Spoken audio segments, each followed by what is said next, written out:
the car family, but if I need to get into a restaurant or club, I am. Or not. Depends what country I'm in. I know that Italy might have other things in mind, but other countries, yes, it's very well known. So first off, thank you very much for having me here. It's great to present on this subject. And I also thank Carlo for the kind invitation to be here. Very sorry that he can't make it, but as you know, over the past few years, health is unpredictable. So this is another factor that we have to deal with. One of the things I'll be talking about today will be the charter, which is something that the International Council on Monuments and Sites International Cultural Tourism Committee had approved last October at the Annual General Assembly in Bangkok. And this is 23 years after our last charter in 1999. So we've been updating it for a number of reasons, and I'll tell you why as we go through the presentation. So when we start thinking about sustainable tourism, there are a number of factors that really are important in terms of how we look at a destination, the things that we're trying to focus upon, and key elements. This is from our friends at the World Economic Forum, and there are a number of elements with regard to allowing your visitor to make sure that they're in line with the cultural or adventure or natural heritage products they're offering, protecting heritage, which of course is very important in this region, and also in the case of this area is to boost and consume responsibly, and calibrate the infrastructure, because as you'll find in this presentation, infrastructure is very important when it comes to climate change and coastal sites. Would you like this for recording purposes? Sorry. Okay. I may be tempted to sing, so if I do start to sing, someone wave and remind me. But so in that sense, it's there are a number of factors that are aligned and contiguous with one another. Earlier this year, again, going back to the World Economic Forum, they did a 2- and 10-year projection of what might be some of the key risk factors that we're going to be dealing with. And as you can see, climate change figures very prominently on the column on the right as one of the key factors that we have to deal with, whether it's cost, human impact, environmental impact. There are a number of figures that are out there. In fact, the country where I come from, Canada, much of it, or a good part of it, is on fire right now. We have forest fires across the western part of the country where I used to live, and in the Maritimes, and there's a high fire risk in the province where I live called Quebec, which is where Montreal is located. Many of you know that part of Canada. So again, you're seeing a lot of serious environmental and fire and flood and other risks that we're dealing with. We'll see later on. In terms of the global footprint of carbon footprint of global tourism, transport, of course, factors in as the highest in terms of the carbon output. You think of the airline industry, you think of cruise ships, you think of the carbon footprint of accommodations, hotels, other places. I'm sure this place has a good size, moderate carbon footprint, but there are other elements in what we refer to as the visitor economy. We have construction or agriculture that provides the food for the restaurants and parts of the amenities and services, goods and just what we produce. So again, tourism itself has a broad ranging carbon footprint. And in terms of some of the places that are being affected by this, again, this is a map that shows the red ones are highlighted as those that are most greatly at risk of flooding from climate change impacts. And you'll know that around Europe, there are a number of sites, Pompeii, Venice, Amsterdam, and others that are, of course, at potential risk from flooding, but also the red ones that you see in the boxes, those are ones that are from the small island developing states and in the Pacific region. Many of you probably heard of the Maldives and other parts of the South Pacific. They're already making 10, 15-year, 20 plans to either abandon islands or finding ways to try and augment or elevate the tourism services that they have. Even talking about floating islands in the Maldives for now as well. There was also a study that was done in Africa, on Africa last year by the International Panel on Climate Change. All the dots that you see represented on the coastline are those sites that are Ramsar sites, World Heritage sites, Q parks, and others They analyzed 294 sites that are located around the coast of Africa, and 120 of these are at different levels of risk from climate change, which could include flooding, high water surges, storms, other sorts of elevated factors. So it's not limited to Europe, it's not limited to Canada, but you can see where various sorts of UNESCO situations or sites designations are being affected by the ravages of climate change we're starting to see around the world. Just to give you a few examples, again, going back to Africa, this is Ile Saint Louis. It's considered the Venice of Africa because of the canal system. Again, you can see how close the Atlantic Ocean is against the shore there on the left side of the photo. You have here Jena, which is part of the historic architecture of Mali. Again, they're having issues of trying to repair these buildings because the droughts they've been experiencing have been resulting in less mud for the architecture to support these structures. Mozambique, Victoria Falls, this is what it's supposed to look like on the left side. On the right side, it's been trickling now and again because of the drought that they've been experiencing in southern Africa.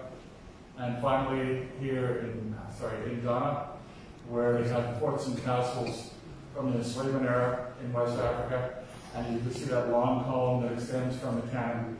They're starting to armor the coastlines, spending a lot of money to prevent sea level and impacts on shorelines of these 300, 400-year-old structures. So again, different approaches, different concerns when it comes to World Heritage sites in terms of the conservation and the management, but at the same time, trying to protect what they have to visitor economy, because so much is invested in terms of jobs, infrastructure, other sorts of elements that there's a real need and understanding to see what is feasible from an adaptation standpoint and what can we do to try and mitigate that locally within that resource. So, tourism charter. For some reason or another, every 23 years we decide this is a need to update the ECOMOS Cultural Tourism Charter. As we said before, we are one of the 3 advisory bodies to the UNESCO World Heritage Committee, and we are, as an ECOMOS, divided into 28 scientific committees. The one I am responsible for is cultural tourism.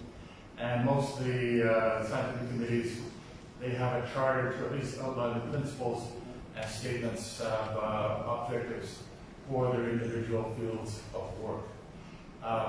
One of the key things that we try to do in the updating of this charter is to address some of the real challenges that are being faced by cultural heritage, whether here in Italy, Canada, or other parts of the world, from a broad-based sort of sustainability lens. A lot of the words there you see are part of sustainable development. And finally, in terms of updating it, the approach that we wanted to come out with in terms of the document itself was to encourage responsible and diversified cultural tourism development. Cultural tourism embraces many aspects, whether it's food, music, arts, museums, even elements like dark tourism. So there's a real need to try and really find something that can provide a substantive base for tourism planning. And also to really ensure that as we evolve, particularly when you start seeing over-tourism in some communities, like Venice or Dubrovnik or Barcelona, that there's greater community involvement and participation, because as I tell my friends and colleagues, tourists come and go, but the residents still have to live there. And you still have to deal with the outcomes and whatever comes from the positive elements as well as the less positive elements of tourism to your community. So, how did we get to where we are right now in terms of the evolution of the Charter? In 2008, we had the United Nations Declarations on the Rights of Indigenous Peoples. Again, trying to focus more on why it's important to consult and involve Indigenous peoples in various aspects of land use, management, and in some cases tourism as well. And it has something called pre-prior and informed consent, which is an instrument that's used to, at least hopefully in some instances, most instances, Indigenous peoples have a say in terms of how land is developed around them. Unfortunately, it's not as successful yet as it can be. We also had in 2015 the introduction of the Sustainable Development Goals. We had 3 of them specifically that were devoted to sustainable tourism. These are targets 8.9, which was sustainable tourism planning and management, 12B, which is sustainable tourism monitoring, 14.7, which dealt with sustainable tourism and marine environments, and then an additional one, which is 11.4, that deals with cultural heritage. So again, many of these we work with, or they help to influence the aspects related to the development of the charter. 2017 was the International Year of Sustainable Tourism for Development. Again, this is something where we had 5 principles that were devoted to various aspects, including peaceful tourism, preservation of cultural heritage. But for the purposes of this meeting, there's also conservation of the environment and different aspects and facets of it, including climate change and sustainability. Since last year, we've had the development of, 2019 actually, we've had the development of the Climate Heritage Network. Some of you may be aware or involved with it.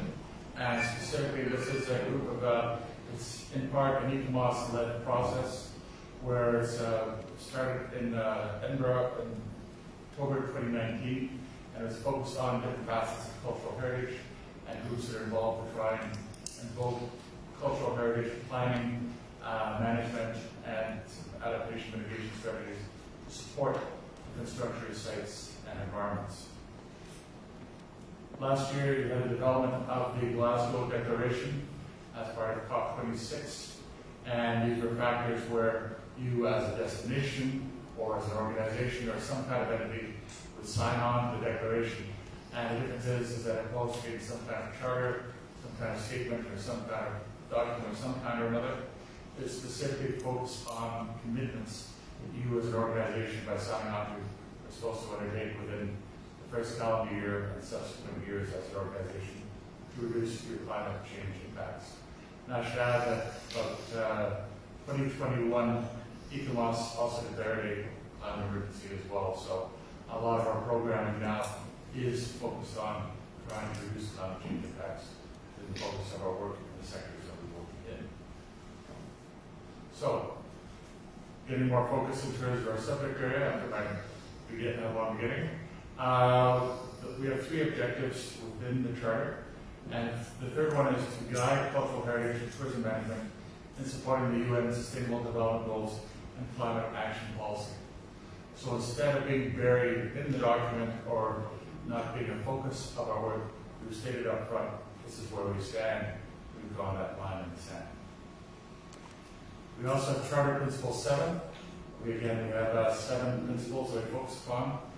This will be the statement and then just elaborate on terms of what we mean by it. We integrate climate action and sustainability measures in the management of cultural tourism and cultural heritage. And this is we start merging sustainable development discussions and climate change. There are bits of there are parts of interaction and there are parts of separateness that we also recognize. So we try not to be prescriptive, but we try to outline those things that you can and should be focusing upon as a destination or as an organization that focuses in tourism, site management, etc. And some key elements are all stakeholders have a role. I talked about visitor economy, there's business, there's government, there's communities. There's all kinds of organizations that have some sort of perspective or involvement with regard to the site. Tourism that is now being developed should in some way contribute to greenhouse gas and carbon reduction. We've seen a number of venues that are starting to introduce electric vehicles, different types of foot mobility and disabled access and other aspects that are producing less carbon. To consider traditional ownership of knowledge and practices, particularly when working with indigenous peoples in rural areas. It's becoming more and more evident that this is a necessity, particularly with those funded by multilateral institutions like the World Bank and UN agencies. And finally, a need for a transformational and regenerative approach to cultural tourism. The way that we've been experiencing tourism over the past 3 years is going to evolve. Think of what happened with COVID. Think of what's happening with some of the digital elements of tourism that we've been experiencing. Think of the ways you've been able to experience different places, seeing different venues, and how you experience it. Tourism is evolving. So again, when you're doing so, how do you do it in a manner from a sustainability lens that supports those local communities and the benefits they receive, but also reduce their climate change impacts. Being from Canada, I thought I'd give you some examples of this in terms of how I can foresee the charter working or how it can be applied. So I left my laser pointer at home, but let's see. So I'll be talking about Sangwai, which is there on the left side, Wood Buffalo National Park, which straddles the border between Alberta and Northwest Territories, and the Rideau Canal, which is where I live here in Ottawa. So just to give you an example in terms of the thinking behind it, some of the issues being confronted, how the charter can be used when you're thinking about climate change and sustainability.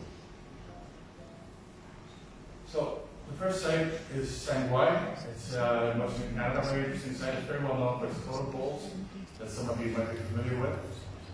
It's really its key sort of attribute from an outstanding universal value standpoint is that it's a 19th century kind of village.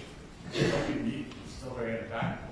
The challenge for this site from a climate change standpoint is that rising seas and harsher weather are starting to really knock down these hundreds of year old totem poles that are here. And there's two perspectives of it. The fact that it's managed by our National Parks Agency, they like to preserve these elements because it's part of the cultural fabric. At the same time, the local higher indigenous people saying that was the way it was always meant to be. They were not going to be there forever. Part of the cultural process, or the intangible cultural heritage process, as Bill likes to think of it, is that it was to erode that into the sea, and that was just a natural occurrence and the way that it was meant to be. So this is what it looks like right now. You see the totem poles on the shore, being battered by the seas and the storms. You're facing the Pacific, and it's a pretty challenging environment. And one of the unique things is that in recognition of this, the local land council decided, let's put up a reconciliation totem pole instead. And this totem pole that you see here is the first one that's been constructed in 130 years. It's in the main community center of the island. And the reason why this first one that was put up was that the federal government forced the local indigenous bands to leave that land. They forced them to abandon their community. So this is in the spirit of reconciliation, where we're taking the long path to improving our relations with our indigenous peoples. This is the first physical evidence symbol of that, and to bring back that important cultural heritage to that place. So with regard to the charter, we recognize that not every totem pole can be saved, particularly from an indigenous community standpoint. There are other ways to commemorate and look at it and say, what's the best way that we can visually or otherwise recognize that these are important cultural symbols that need to be maintained. And there's great digital technology that's out there that can actually allow you to virtually or otherwise experience this place from a cultural tourism standpoint. And in fact, there's been a pledge by the local tourism operators.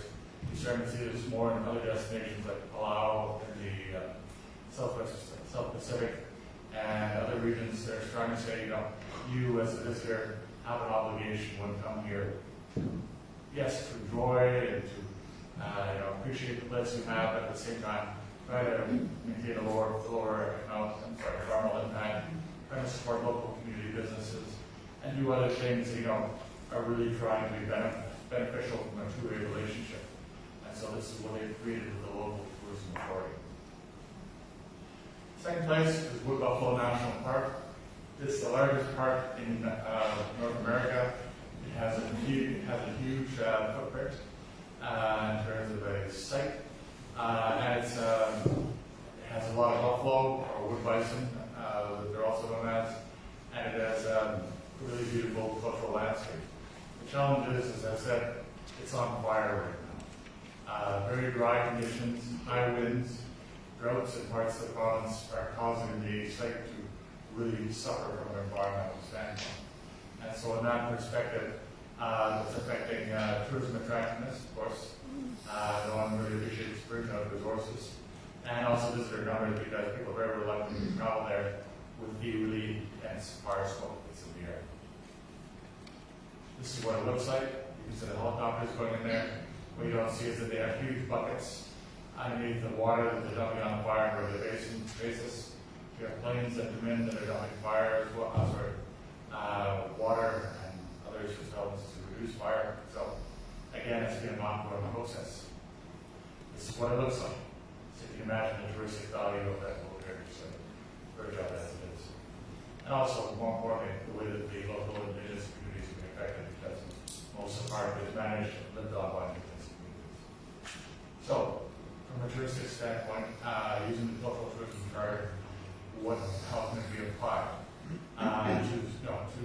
terms of how to work with indigenous bands to use their traditional environmental knowledge in terms of how they traditionally use and manage the lands, as opposed to the European or settler approach to using a national parks conservation model. Look at ways of the local visitor economy, how it's being affected, because COVID has shown over the past few years that not all tourism businesses can be sustainable and being affected by serious economic and health challenges. And this is just another matter of serious environmental challenge that we have to deal with. And finally, identify forms of income replacement, because in some ways we work particularly with indigenous tourism businesses to try and find ways to support them through environmental challenges or challenges like COVID, recognizing that they are viable businesses, but sometimes they need that extra level of assistance. So again, these are some of the recommendations that the Charter can support. And finally, the third site is the Rideau Canal. I live about a 15-minute drive from here, and it's a very interesting site. It's the reason why it's nominated was that it's the best preserved example of a flat water canal using European top technology that, when it was constructed in 1835, still uses that same technology almost 40 years later. The challenge is that where we live, Canada, as many of you know, it's a cold country. And we try to find ways to use it not only in the ground, not only in the winter, sorry, in the summer, but in the winter as well. And so the challenges now that we're experiencing because of changing flood conditions are that the water of the Outer River, the northern outflow is flooded 3 times in the past 6 years. And the freezing, the snow that we've had over the past year and a half has also created unfavorable winter conditions for the use of this 204-kilometer long World Heritage Site. This is what it looked like 3 years ago. This is the entry to the canal to the north. Usually there's about a 3-4 meter drop into the river, which is to the right side of the trees. Again, this prevented the use and access to the canal. And during the winter, it's the world's largest skating rink.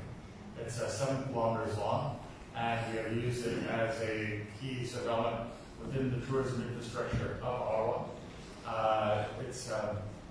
It generates about $15 million in tourism revenue each year. It's a huge draw, particularly with our winter festivals. But because of changing winter conditions due to climate change, for the first time in 4 years, it did not open. And they foresee this as being a more regular basis in terms of how the canal operates as a tourism destination.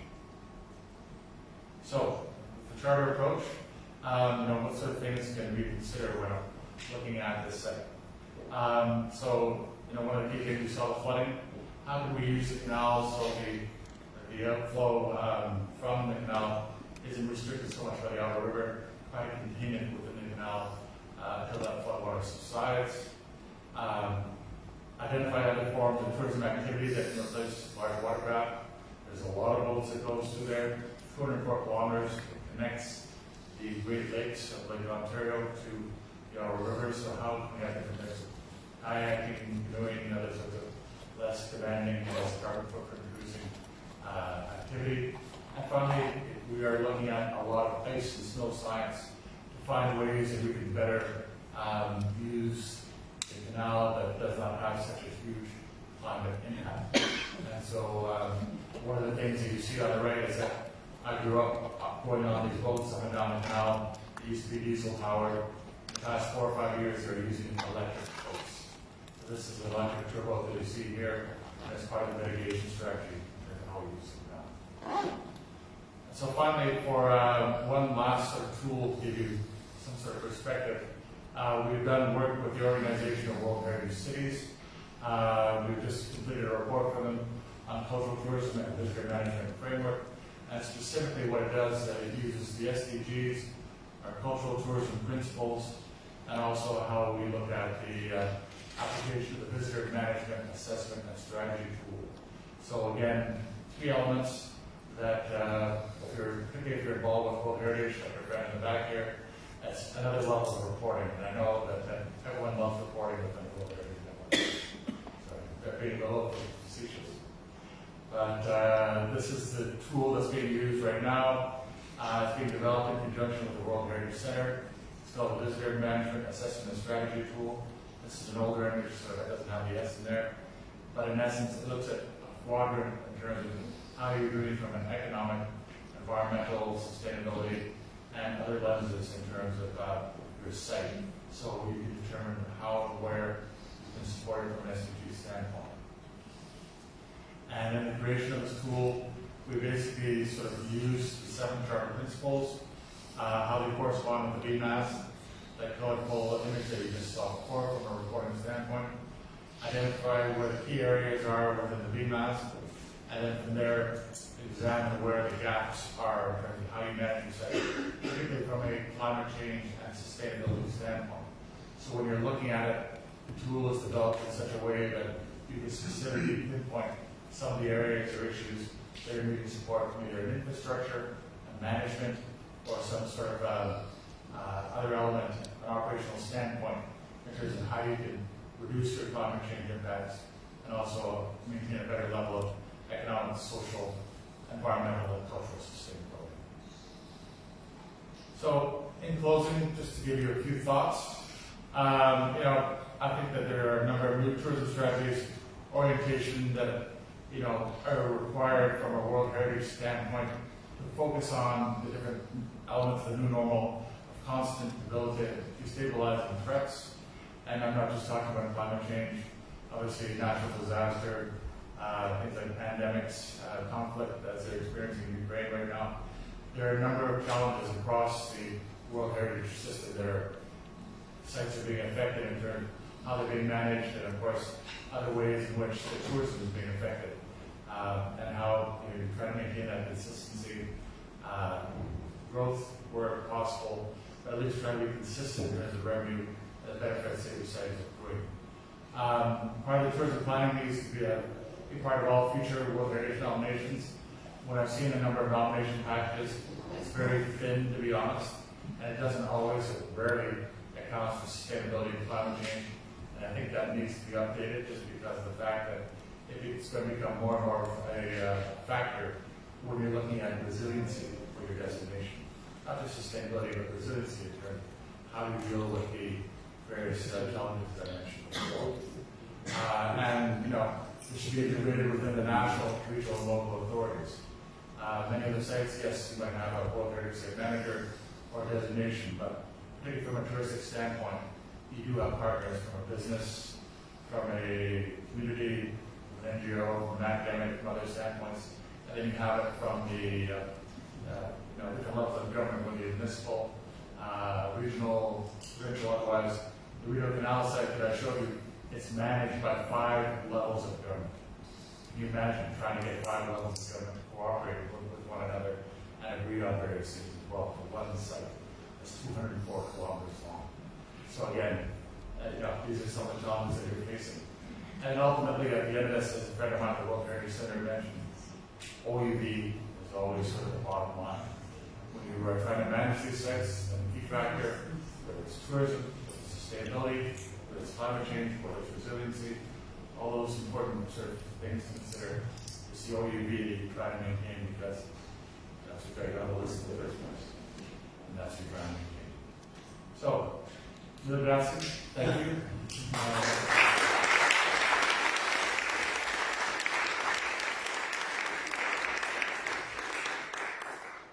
Thank you, Fergus, for this very inspiring presentation and also for providing us with many examples of the heritage sites where you're trying to implement as well sustainable tourism at site level. And also thank you for introducing this so important new chapter on tourism. And this work made us aware about the significant obligation and also recommendations, many important goals that we have to achieve from theory to practice. So this is really very challenging charter to implement. And another topic I would like to focus on is the issue of resilient communities. In the sustainable vision of tourism, this is maybe the most controversial think to reach within, specifically in historic art cities and tourist destinations, because of course tourism is really is needed, but when the limit is exceeded, the experience as well that tourists make of the cities and of the sites, but also residents who live in these places very often really feel this tourism pressure. So I would like to ask you if you have any suggestion as well, considering that you have this long experience, and also to understand how as well European networks of mobility associations, because they represent here their own mobility sites, can contribute as well to raise awareness in the implementation, because we have seen that we have many methodologies, many approaches, charter, but the most difficult thing is that it's difficult to put them in place and to implement them in a very concrete way so that we can really reach zero tourism. Thank you for the question, and as a Canada, I would say it's $1 million, maybe it's $1 million there, or at least there now, of course, zero question. And obviously challenges, but it's a number of factors in the sense that, so, two things first. Tourism to me is always about expectations. And it's the expectation of a visitor when you get to a place, the events or so on and so on.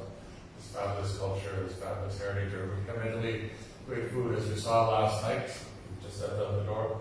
But it was great food that we had last night. Arts, music, other sorts of cultural traditions. And so there's always this expectation, and not only for the international, but for the domestic and for the regional history, because you're talking thousands of years of history that are really well recognized and appreciated. So that's one aspect. And there's also expectations where, as a government authority, we're going to get taxes, we're going to have jobs, we're going to have more McLaren cars on the road, all those important things here in this region. We have fundraising, but now the reality is that for the types of investment that you make in events like this, in infrastructure like this big hotel, like the wine experience we had last night, there's all kinds of expectations there behind it, because you have some kind of return on investment that you're looking at.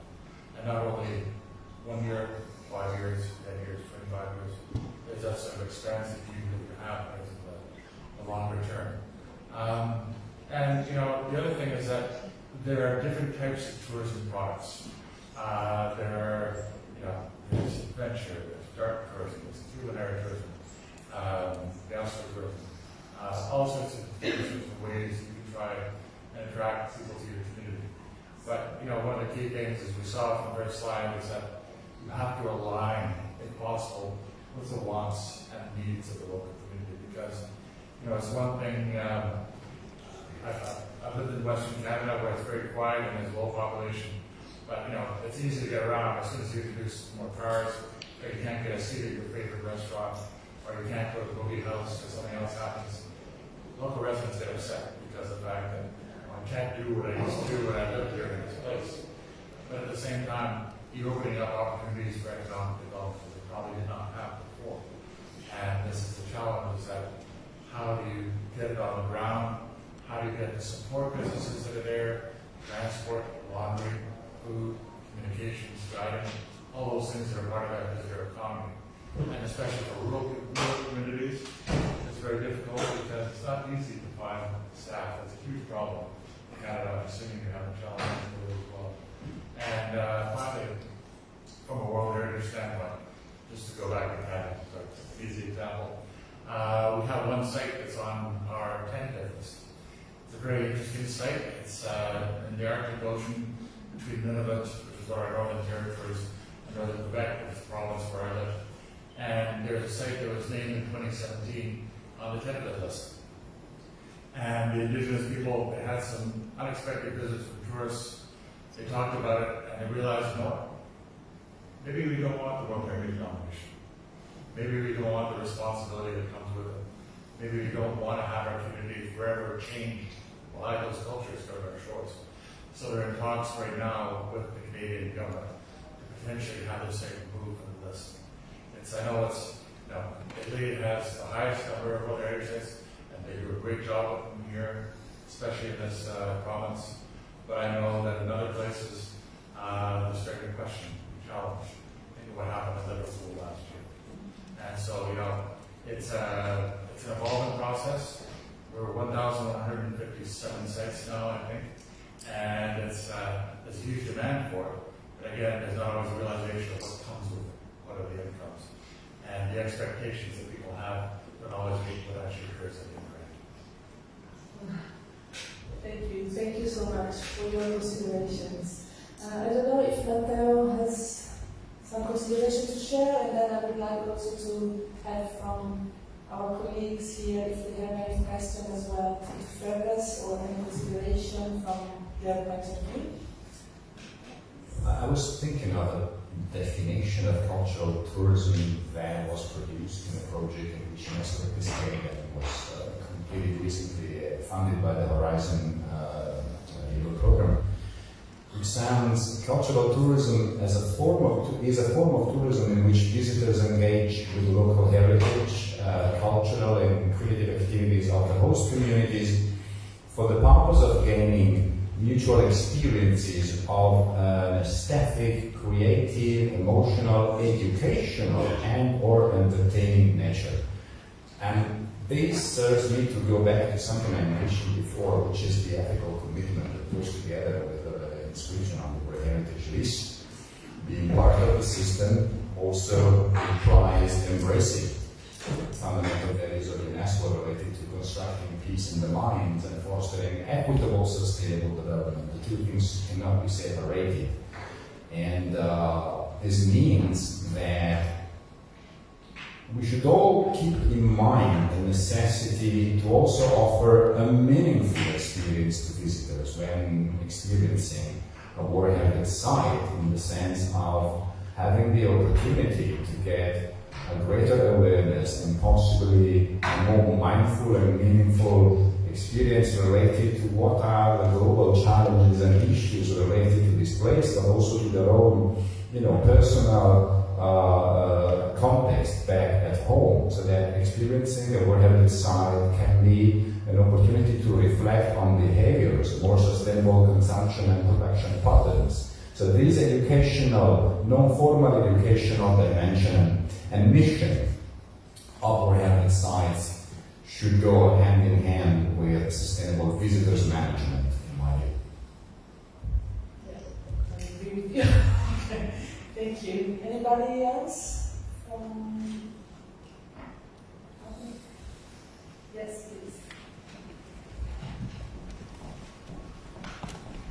Can you introduce yourself as well? Yes, of course, I'm Rivka Hafner. I come from the Slovenian National Commission for UNESCO, and of course, in our commission we cooperate closely with different UNESCO designations and also with the World Heritage Sites. And from the discussion here and also the exchanges we had yesterday during the dinner, for me it's really very important to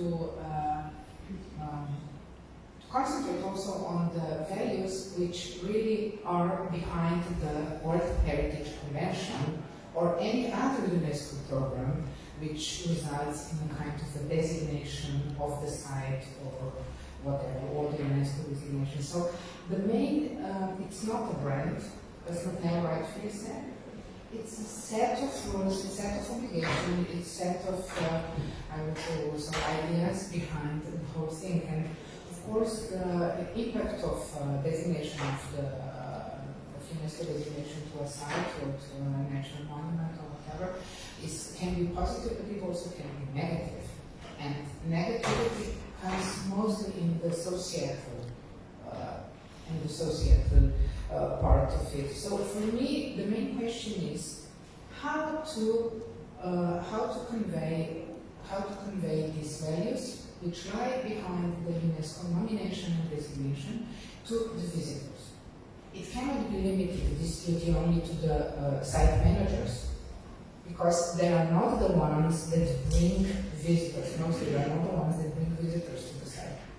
So how to cooperate with the tourist organization to ensure that these values are properly conveyed during their visit. So we had a project, I just wanted to share it briefly, last year in Slovenia, not with the Unesco World Heritage Sites, but with the many biosphere sites. So, and the idea behind was how to convey to the visitors that this is my home. I live here. You are the guest in my I don't know, kitchen, in my parlor, whatever. And one of the outcomes was that they started to cooperate with the tourist organization by including local guides who can really convey the values behind the site, the ideas, and so on. So this is one of the possibilities, but it is of course for the cooperation between the site managers and the tourist organization. So it's just an observation I wanted to share. Thank you. Thank you for that comment. And I know that various sites often deal with that challenge of having good guiding in terms of how the information is accurate, how the information is representative of the site. But I think more so in the fact that, you know, it's evolved a video or voice or everything else. I mean, this is storytelling.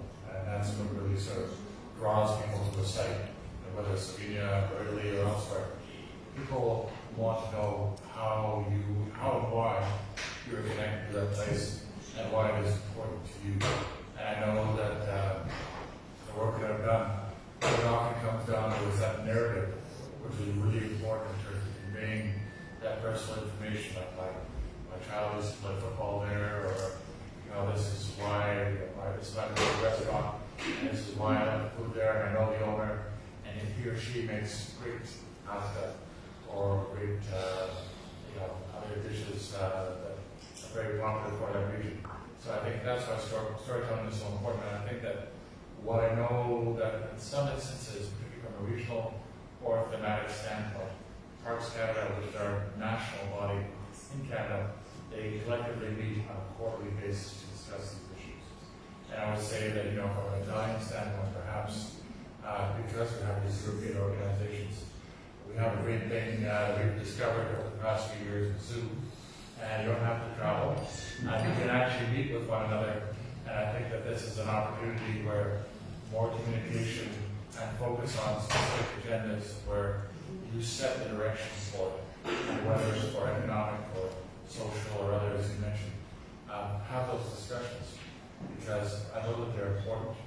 I know that they need to be had, but more often than not, I think that's the key thing, is that if you have all these groups that are, you know, well aligned from the European, from the regional or national standpoint, the platform is there, the issues are there, and you know, find those ways to connect and set that agenda to try and improve or try to remediate some of those things that people really aren't quite sure. They don't know how to ask their questions sometimes. When you read these forms, you'd be surprised. Thank you so much. Maria?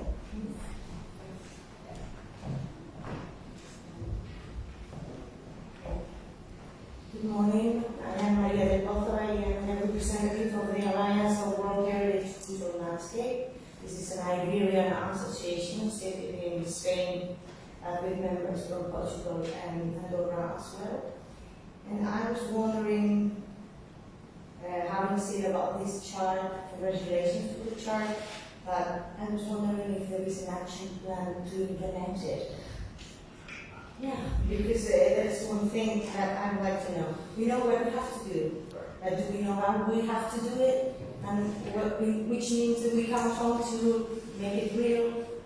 I have actually a very good answer for it, so thank you very much.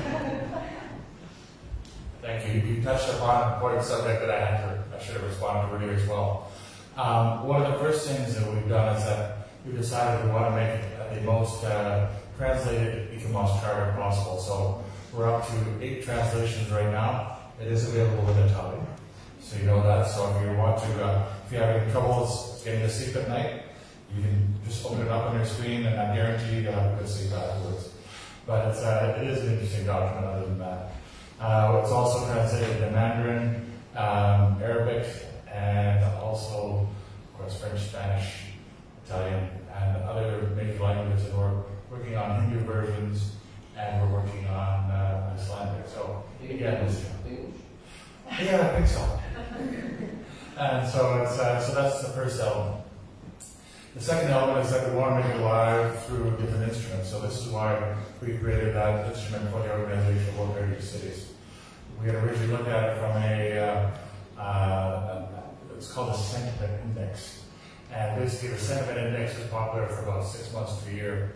And you have platforms like TripAdvisor and other sorts of Booking.com and other platforms, where basically they would aggregate all this information, and it'd be a bunch of people telling you what they don't like about your site, your destination, and then you need to improve your place now. Well, that works to a degree, but I don't always like tourists telling me, how I should be running my place. In some aspects, you try to make it, welcoming. You try to make it, a nice sort of cultural or sort of human experience. But it doesn't always work if you're just going through that route. So what we figured is that let's use the charter instead as a driver. So the instrument uses all the 7 principles, and we incorporated the VMAS and the SDGs to ensure that there's a basis of sustainability, there's a basis that focuses on economic, social, cultural, and environmental. So we really try to use that as a tool that now the OWHC will be rolling out within the next 2 weeks. And we have our first 2 candidates with the city of San Antonio, where the San Antonio Mission World Heritage Site is located, and Ciudad Bella in Cabo Verde, which is also a member of the Organization World Heritage Cities. So that's our second aspect. The third aspect is that we come to events like this, we outline what the charter is about, what we're trying to achieve with it, and to just give it a broader background, so that those people who are involved with cultural landscapes, tourism networks, other organizations, are aware that this charter is now out there. There was a European Horizons event that took place last week. Smart Culture, I think, was in Brussels. They did not, for some reason, have an ICTC representative there, so we were asked to make a presentation, very short order. A Portuguese colleague went up there and she made that presentation, and now they've come to us saying, we want to hear more about the charter. We want to get it out there. So, we're trying to use a number of levers to try and get it applied, because it is, I would argue, compared to most charters, it's very forward-looking. But we realize we've still got a lot of work to do so. Thank you for your question. Okay, thank you for your answer. And if there are no other considerations, please go ahead.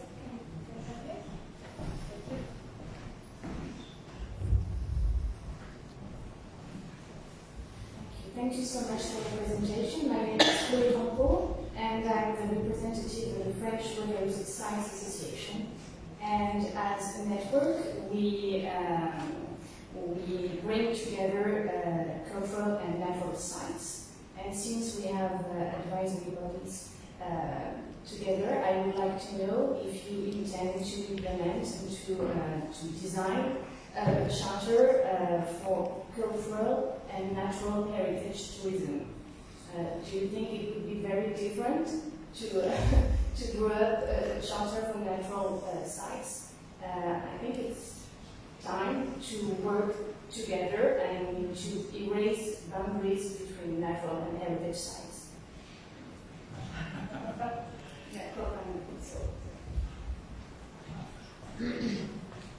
Merci beaucoup. I'm looking at my IUCN colleague, but I'm not going to where you can answer that question. So what you should know is that I do work closely with Anna Spencer, and Anna Spencer is the head of the IUCN Tourism and Protected Areas Specialization Group. So we do, on our own personal basis, we have made that decision to work directly with one another because we feel that's important. I also know that in 2014, the World Heritage Center was not happy about the fact that for some sites that had cultural and natural elements, you're getting different types of reporting. They're often at odds with one another, and they're often not aligned properly. So this is why we started things like the connecting practices approach, where you're looking at natural and cultural heritage where you're trying to work together. So, I mean, the effort is there, the direction is there at the official level and at the unofficial level. So you should know that is going on. At the same time, the challenge is that with so many different charters and so many different documents, precedents. Which one do you use? Which one do you value more? Which one is more pertinent to that site and what you're trying to achieve? The challenge is sometimes when you do try to be all things to all people, then it becomes very diluted. And so this is one of the things that we've had to deal with in the past. And now in the case of this charter, we be very specific. We don't muddy the waters, we don't say too many general terms and say, this is where we stand. And I think the challenge is within some organizations, there are political elements, as you know. There are how you deal with your stakeholders. There's all sorts of considerations that you have to have. I like to think at least, whether it's policy instruments, whether it's leadership, or some other organizational aspect, we learn and find ways to work together. It could be a document, but I think at least, as I think that Matthew's got his hand up, we learn to communicate as well between one another, which is right down the three of us here together to provide their perspectives. But Matthew, did you want to add something? Yeah, sure. Yes, I just wanted to respond. I think it's a great point that you make. And although, as Fergus highlighted, we don't have a specific joint charter as such, we're working together on approaches. And I think perhaps actually a question for Joe. And I think in this presentation piece, it covers some of the approaches that we're taking jointly between all three advisory bodies and the Welfare Centre. Working also with site managers and states parties to roll out through integrated resource manuals and other tools and guidance approaches to managing welfare sites that take into consideration people-centered approaches to conservation, integrating nature and culture. So Joe's going to touch on that later, I think. Thanks, Matthew. Well, briefly, I'm going to say something which does not necessarily reflect the way in which UNESCO works, which is very much compartmentalized, especially in the field of culture, when we have conventions and the statutory work is, acquiring a very strong focus on your own field of application. But I am personally very much convinced of what you said, and working in the field office, we have some more room for maneuver to also develop innovative approaches on how to deal with these issues. And in the regional area of Europe, we're working very much at cross-sectoral level together with the science sector colleagues and the education sector colleagues to bring together actors from different kinds of UNESCO designations as they share the same basic objectives, as I said before. And one of the initiatives we are trying to develop now, we're trying to build partnerships to work on UNESCO designated sites as learning landscapes. So that, again, we want to develop a methodology and concrete training tools to engage with different actors, decision makers, businesses, civil society, organizations at 3 different levels, at the strategic level, at the planning level, an operational level, on how to do a better job when it comes to interpreting heritage, natural and cultural heritage in UNESCO designated sites with a value-driven approach. So we hope we can translate all these into practice soon, but we're working on that. Thank you, Matteo. So, thank you, Fergus, and you will stay here as well.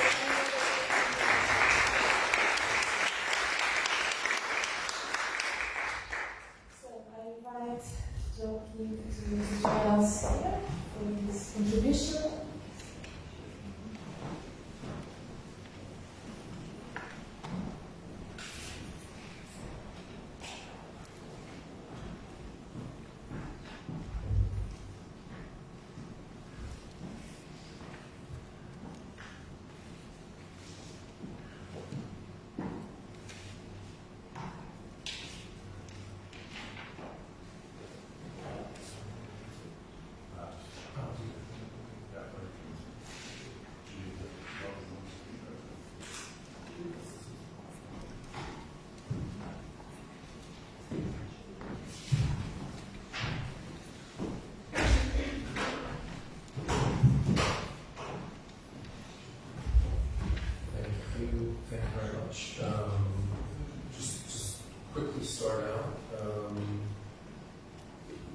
comment already about Fergus's last name, the car industry. But I just want to point out that my last name is King, and this meeting is taking place in a castle. And so I think actually this is really appropriate. I want to thank all of you for coming to my castle for this meeting today.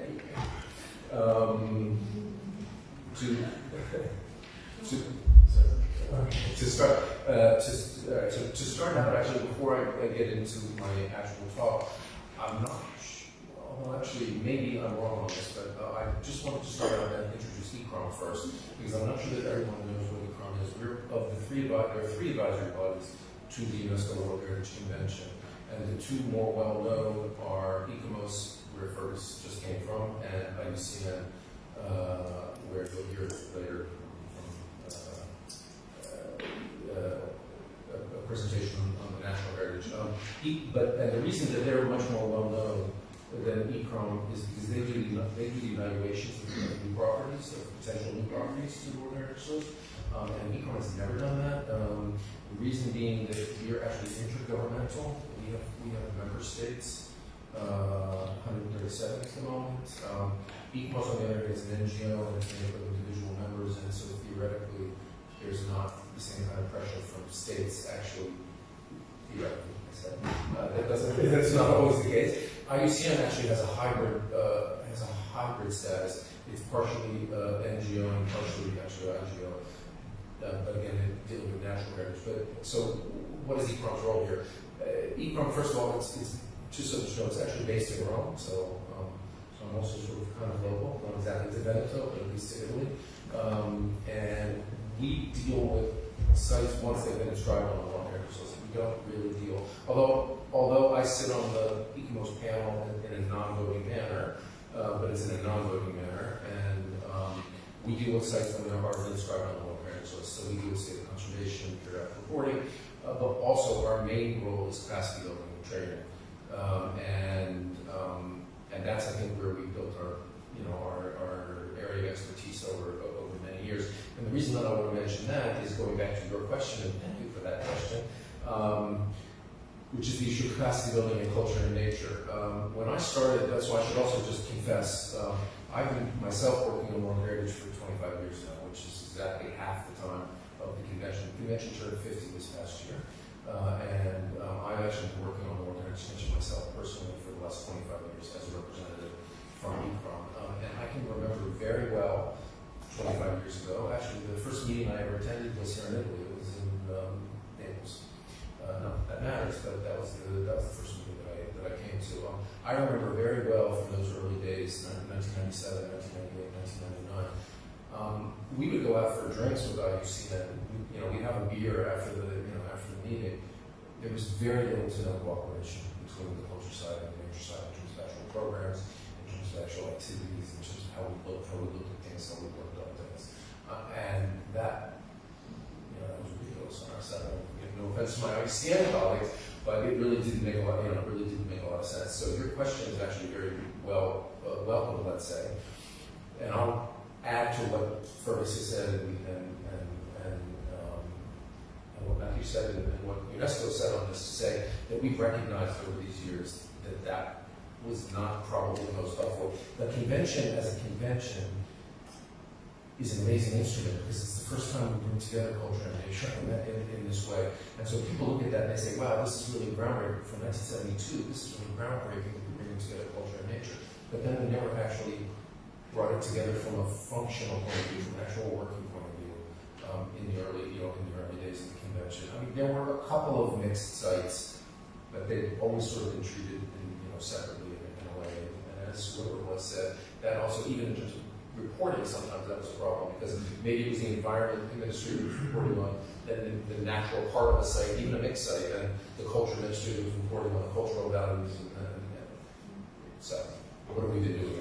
I'm happy to say that, especially in the last 10 years or so, but especially in the last 6 years, 6 or 7 years, I guess now, we've started a new program, capacity building program, and it's a joint program, ECOM and UCN, but in close collaboration with ECOMOS and actually with the World Heritage Center, not the World Heritage Center, UNESCO, but with the World Heritage Center, to try to bring together our It's not a, I mean, your question is specifically about a tourism charter. I'm not sure that that's necessarily the thing to do, but here's what we are doing on this. And I'm giving more of an explanation than I originally intended at this stage, but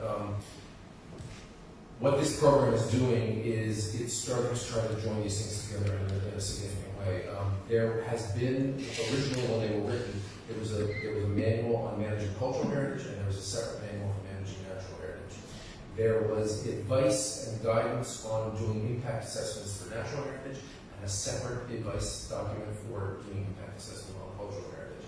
There was actually only one document on disaster risk management. There's a manual on disaster risk management, but I have to be honest with you, it was mostly cultural in its approach. Actually, my good friend and actually now a colleague, he wasn't at the time, but Rohan Jigasu from India was one of the key authors of that manual on disaster risk management. And there were a couple of sites that were mentioned that were natural heritage sites, but it was really mostly from a cultural heritage point of view.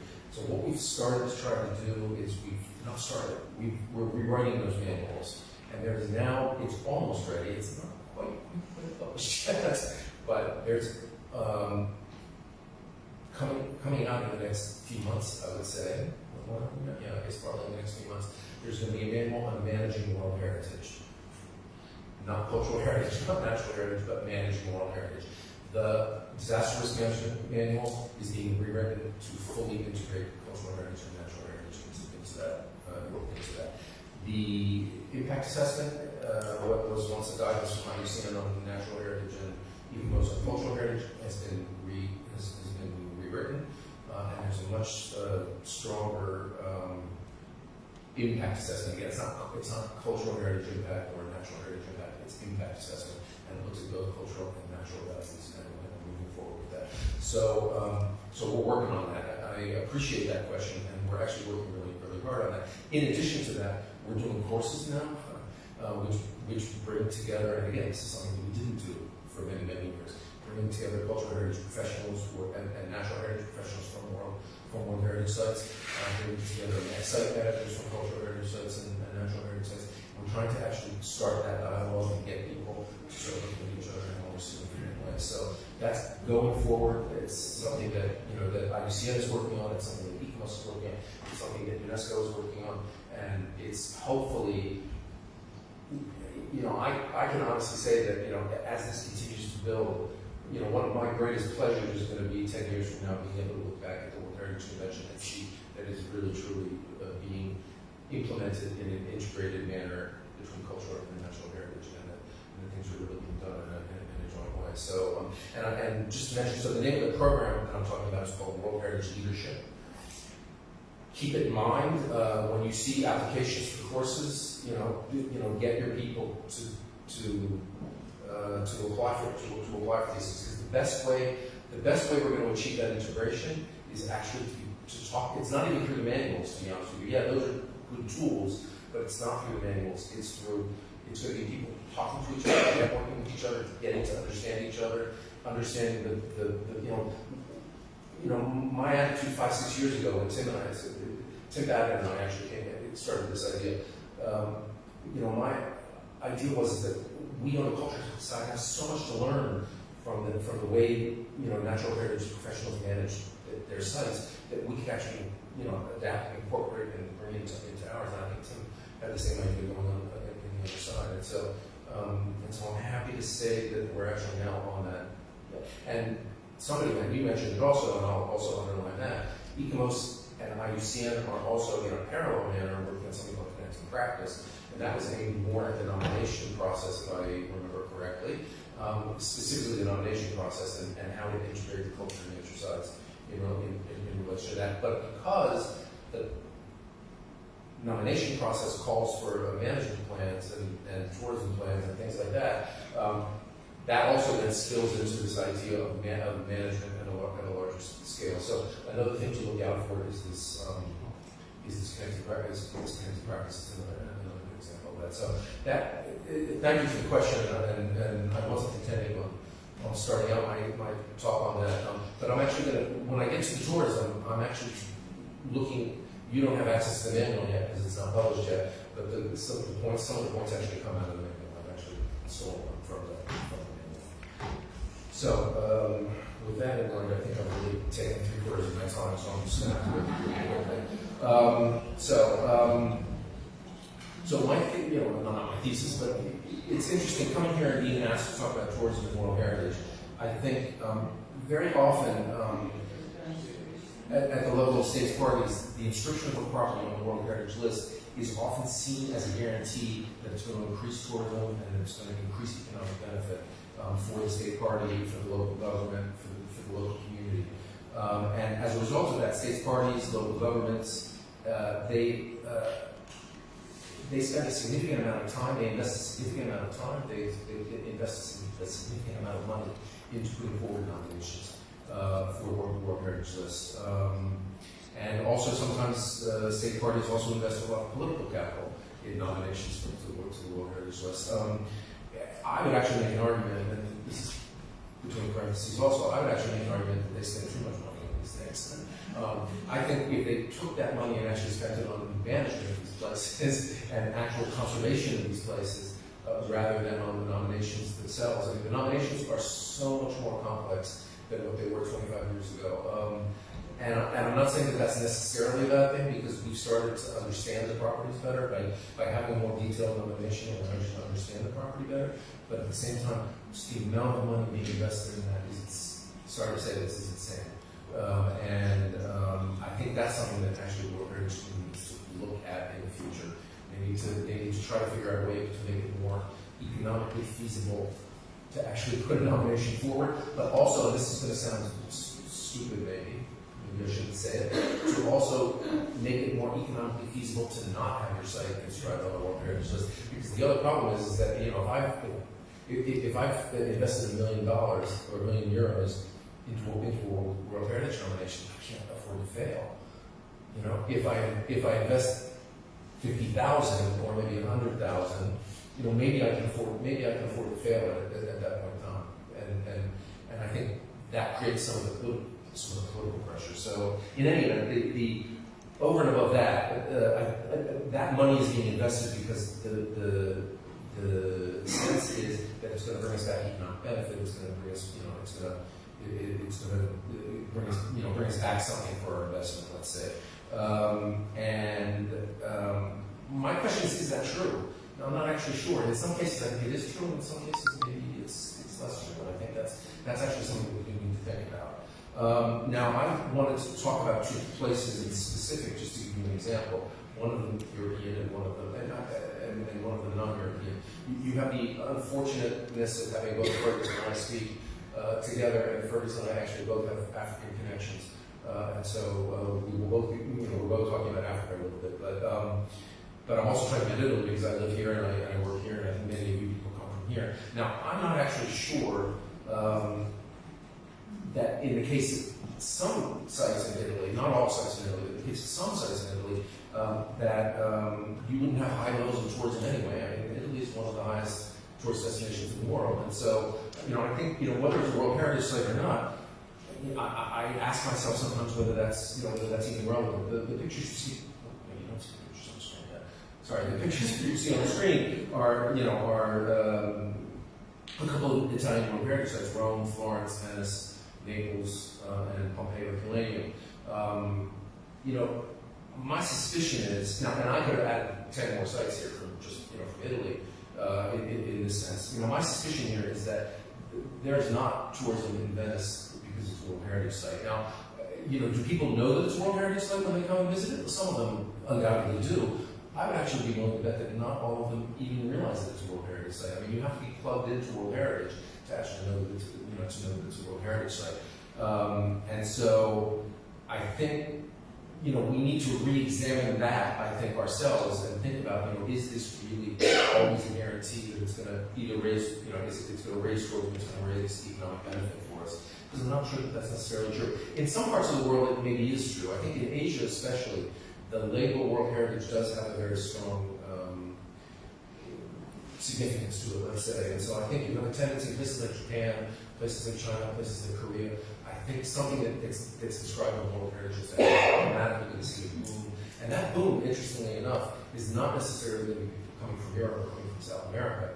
It's going to be from Asia themselves. It's going to be local tourists, national tourists, and regional tourists that are raising that level.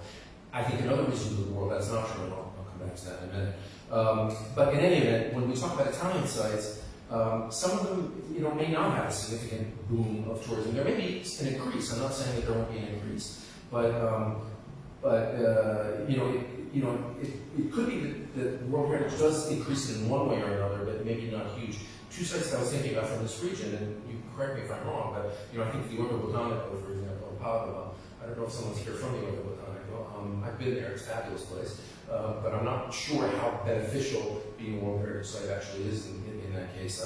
Padua also has another site, the 14th century fresco cycles here, and again, it would be interesting to do a study and figure out how much benefit there actually was. And I would actually also like to propose to all of you as the World Heritage Associations, even when you're doing the nominations, to start out with baseline information before you inscribe a site on the World Heritage List, to actually know how many tourists am I getting now, and then once it does get inscribed, 5 years later, 10 years later, 15 years later, actually try to understand what the impact is. But my suspicion also is that there are others that probably don't benefit at all from declaration of World Heritage, and I think that oftentimes that's because it's off the tourist itinerary. If you think about Italy specifically, where do tourists go? They start in Rome, they get on the train, they go to Florence, they get on the train, they go to Venice. If there's a site near one of those places, maybe from Florence, they do a little bit of research. They see that the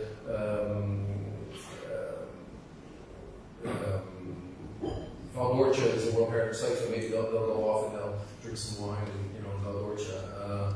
Maybe they come to Venice and maybe they come here for Venice, and that makes sense. So there may be some interaction in relation to that, but I suspect that there are sites in Italy that probably don't benefit very much at all from because they're off the tourist cycle, they're off the tourist track. So I think that's something we need to consider as most of the people are tourism people. So I think you need to be thinking about that to a certain extent. Then I looked at. Oh, sorry. Here's the World Botanical.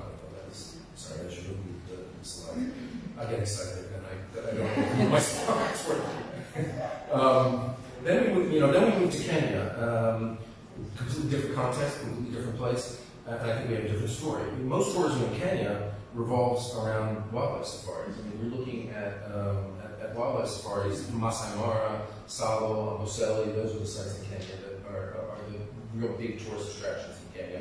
Not one of them is a World Heritage Site. That's not why people don't go to Kenya to a World Heritage. They go to Kenya because there's these fantastic wildlife safaris. And the second reason that they go to Kenya is this. Kenya has some of the finest beaches in the world. Starting on the south coast of Mombasa and working your way up to Malindi, which is actually very popular with Italians, just right to see, and going all the way to Lamu.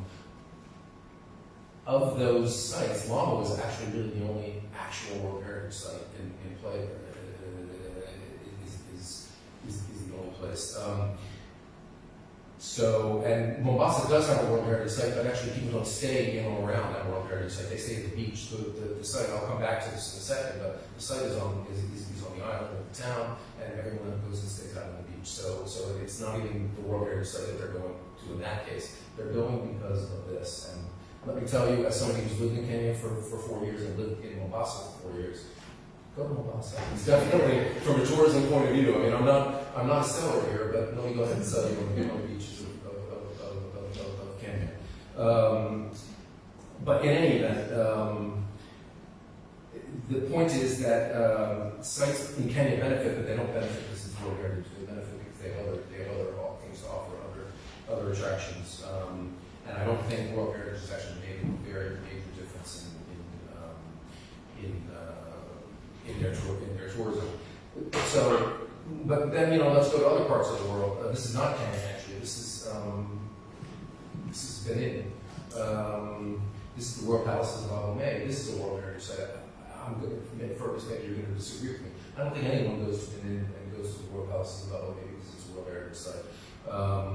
I think there's a pride to that in the Abomey people and the responsible for these royal palaces, but I don't think they see a significant increase of tourism at all. And they may actually, interestingly enough,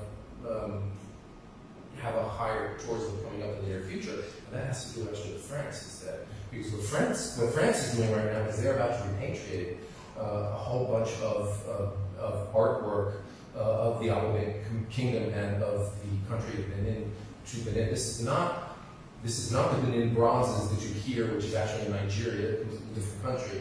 But the French government, from its colonial period in time, had a lot of artwork coming from what is now the country of Benin, and they're returning that. And actually, they're building a museum in this World Heritage Site.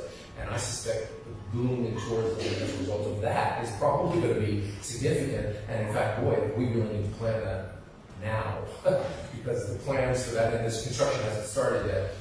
In fact, I have final plans that haven't been made for it yet. But that's something that we need to be looking at for the near future. Anyway, but my point is that World Heritage status hasn't necessarily been responsible for this. So I make these observations again just to make the point that World Heritage may or may not have a strong impact on tourism, depending on the specific country and depending on the specific site. And so, Italy's top 10 visitor destination means that you're going to get a lot of tourism, whether it's World Heritage or not. Kenya is going to have its tourism, and Benin is going to have its tourism. When we're doing tourism planning, we actually need to recognize that. We need to recognize that each place is different, not one size fits all. We can't. Actually, some of the things that I worry about the tourism chart, no offense, but is that they're general principles, but they really then, that's fine to have general principles. Actually, it's important to have them, but they need to then be applied actually at a site, at a country by country level, at a region by region level, and at a site by site level. So I think that's important. And again, just to illustrate the non-benefits, I would say, I want to talk a little bit about Fort Jesus in Mombasa. So this is a World Heritage Site. It's a Portuguese fort from the late 1400s, early 1500s. I should confess, I worked here for 4 years in the 1980s, so I actually know this place pretty well. But tourists come to Mombasa, but they come to Mombasa to go to the beaches. They don't come to Mombasa to go to this fort. And they don't stay on the island. This is on the island of Mombasa, and instead they're staying on the beaches on the north coast and on the south coast. They stay because, as I said, the ocean views and the beaches, and at most they will come to Fort Jesus for half a day. The tourist hotels will get a bus, and they'll say, "Do you want to go to Fort Jesus for a day, for half a day?" And they'll fill the bus up one morning. And they'll drive the people into Mombasa, and they'll go to Fort Jesus, and they'll walk around Fort Jesus, and then from Fort Jesus, which is the top two pictures, from Fort Jesus they'll leave the fort and they'll go down one street, which is the street on the right, and then they'll turn around and they'll come back on the other street, which is the street on the left. They'll spend a half a day there, and that's all they'll do, and then they'll go back out to their hotel. Now these people who stay in these hotels are on full board. So what does that mean? It means the hotel is making money. It means they're not eating. They're maybe buying a few souvenirs here, maybe, and maybe not, because they also sell souvenirs in the hotels. So in a lot of cases, even the hotel is making money on the sale of the souvenirs. The local people are actually not making much of this. The National Museums of Kenya makes a little bit of money off of this because they sell entrance fees, obviously, for Fort Jesus, and they're the managers of the Fort Jesus site.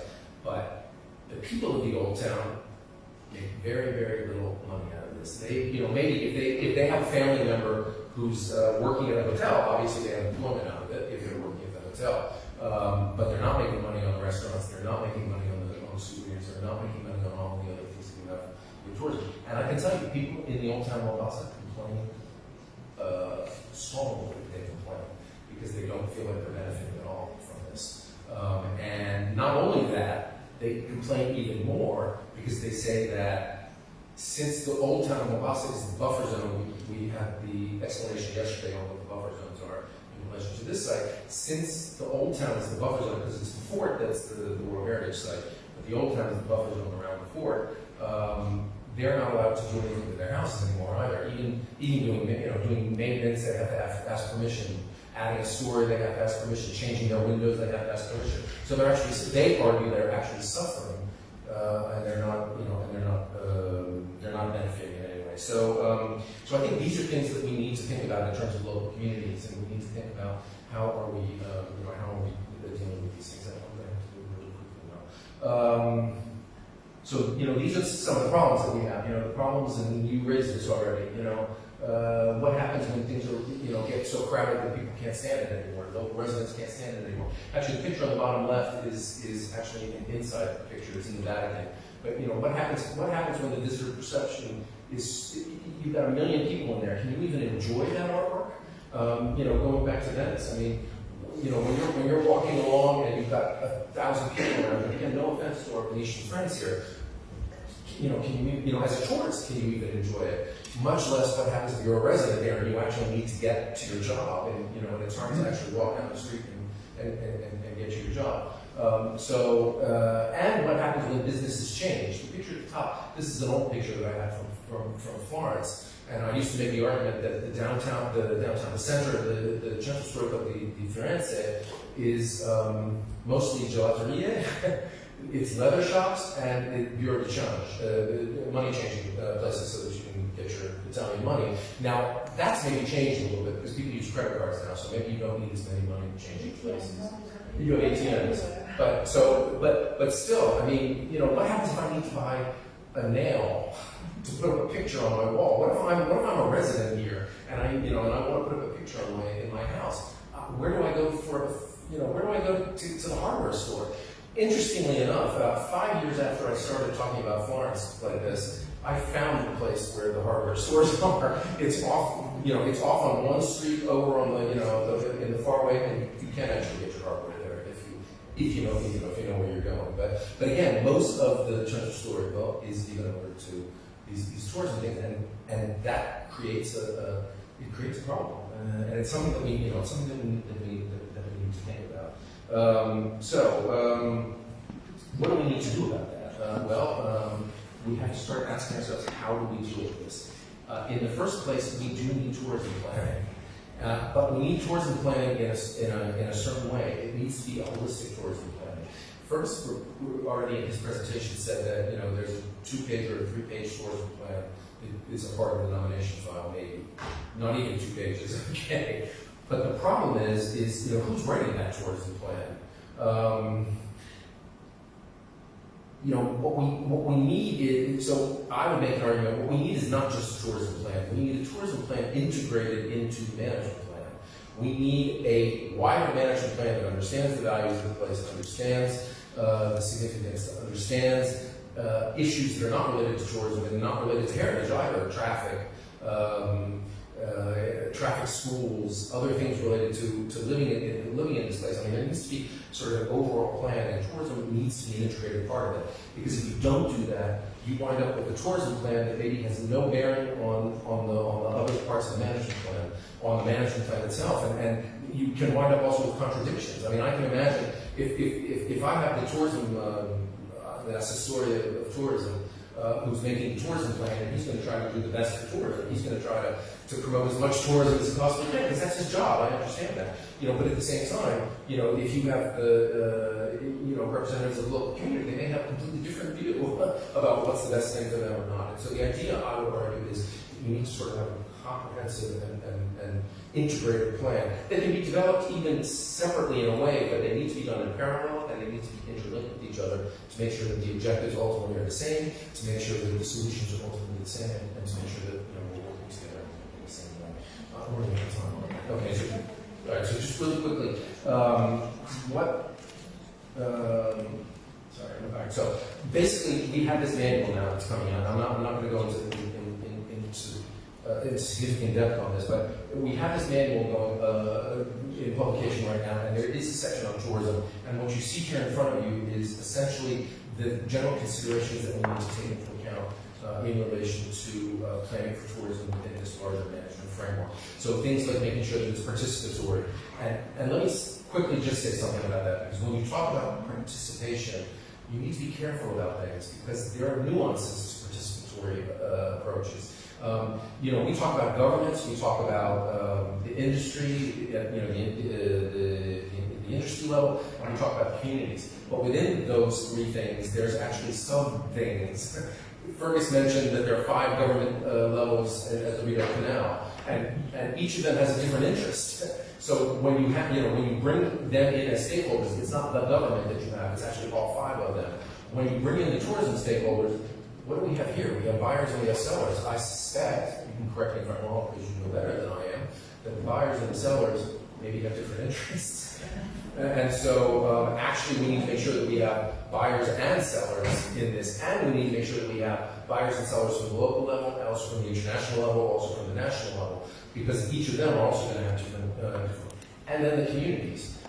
There is no community. And actually, when I talk about community, there is no such thing as the community. There are a million communities within any single community, and they have different interests. And your interest, actually, as a business owner, may be completely different than your husband's interest, who works for the government agency, which may be completely different from your child's interest. Because what does he or she want? He or she wants a place to play ball or to play something else. So what I'm trying to get at is the complexity of the participatory approach is daunting.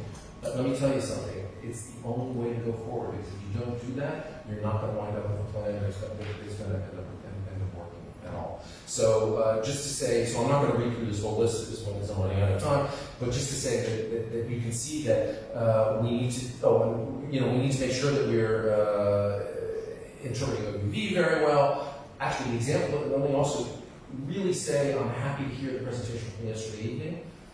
Because what they did was they started with the OUV, they started with the statement of OUV, and they said these are the 3 things that we're dealing with: the checkerboard of the forests and the vineyards, the shapes of the hills, and I can't remember what the other one was, but they started with that, but then they moved beyond that. They looked at the religious aspects. The religious aspects have nothing to do with the OUV, but they're important values of this place. They talk about the history.